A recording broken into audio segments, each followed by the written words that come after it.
Dracula is one of the most iconic characters in horror history. He has countless adaptations in film, television, and literature. But the Dracula that we get in Castlevania's animated series is arguably the most complex and emotionally compelling version that we have ever seen. So in this video, we're gonna cover the most important aspects of the show, including his emotional and his complex relationship with his son, and the reality of what started Dracula's war against humanity. This version of the character is doing something unique. Instead of giving you the usual tropes of a bloodthirsty vampire king obsessed with power, it's offering a nuanced take on a man in love who experiences loss and then channels all of that anger into vengeance. Unlike the many depictions that have come before and after this one, Castlevania Dracula is driven by loss. What do you think humanity decided to do when they learned that the most powerful vampire king of all went out there exploring, trying to figure out why humanity does the things it does? They decided to take his wife, bind her to a stake, and turn her into a flaming pile of chicken teriyaki,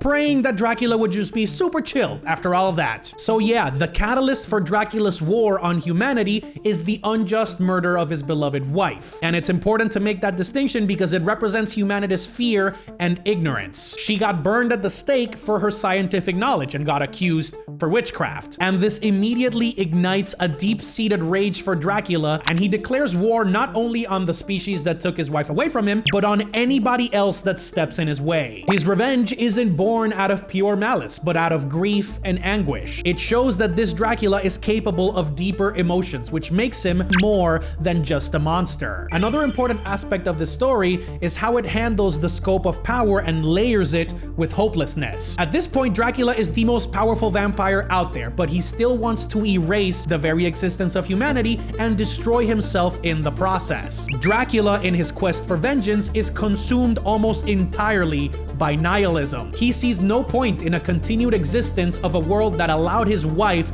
to be yeeted out of existence out of ignorance and hatred. I truly think what sets this Dracula apart from his other counterparts is his motives. In most of the other adaptations, it's pretty simple: power, control, or survival. But in Castlevania, Dracula's war is deeply a philosophical one. Although he has some friends and people that make him believe that humanity can get further beyond what it's currently at, he no longer believes in their potential for good. This overwhelming despair has led him to believe that the only solution for what happened to his wife is total annihilation. This nihilistic worldview gives Dracula a gravitas that makes him more than just a villain. He is a tragic figure who lost all hope, and that goes deeper into his relationship with his son. Everybody knows that if you have a Castlevania story, Alucard is a key portion of that. His son is torn between the love of his father and the knowledge that Dracula must be stopped at all costs to save humanity. Their complex relationship is central to the emotional core of the series. Alucard, both in the games and in the show, loves his father deeply, but obviously, like any other normal person, he cannot condone the genocidal plans that he has over grief. The final confrontation between them is heartbreaking. Dracula, in a rare moment of clarity, realizes that he's about to unalive the only family member that he has left, and his brief hesitation shows that beneath all of that rage, there is still a trace of the man who loved his son and his wife. This by itself gives Dracula more depth than the typical vampire lord that we've seen in other versions. He's not simply a ruthless villain, he's a grieving father that's capable of love even still, but is blinded by his sorrow. When you add this level of emotional depth, it adds weight to the story, making the stakes personal, not only for Alucard and his friends, but for Dracula himself. He's badass, he's philosophical, he spent centuries trying to acquire knowledge, and his war on humanity is not just physical, it's ideological. To a casual viewer, he just may seem selfish, destructive, and cruel. But in a sense, after watching the rest of the show, this is the best version of the character because he's not just a physical threat. He represents an existential crisis